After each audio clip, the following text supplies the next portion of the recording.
Welcome to some news on art side of things. Pantone has just announced the color of the year 2026, which they are calling Cloud Dancer.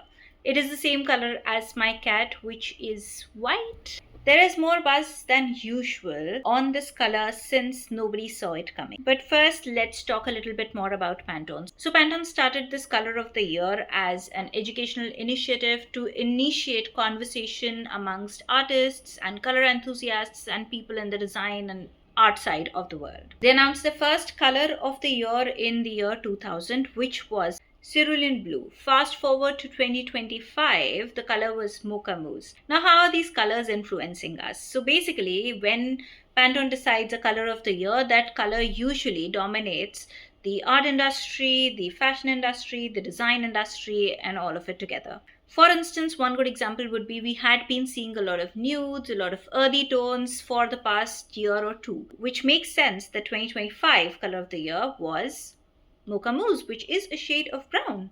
Now, a basic idea on how these colors are selected is that Pantone studies a series of trends over the past year and the past couple of years and then comes up with a color. Now, why are we hearing all this buzz around this color white? Is because if you notice the trends for the second half of the past year, we have been seeing a lot of maximalism coming back after a long time where minimalism had captured the market. Everything was white, everything was plain, everything was colorless.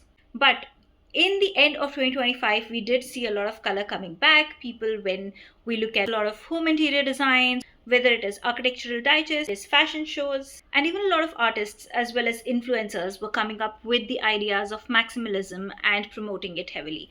And in that time, coming up with white as the color of the year, that is what is raising questions. But to this, Pantone has come up with a response.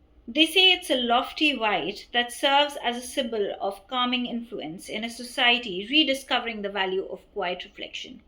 Well, it does make sense to quite a lot of people, but a lot of people are questioning it as well. Considering I like to be on the non political side of things, I would not say whether I'm for or against this whole thing, but I do feel I could maybe use a little bit of white in my work since I do consider myself a maximalistic artist, and sometimes I feel my paintings can be a little overwhelming, filled with too much color and too much chaos. Maybe I could use a little bit of white to settle that down.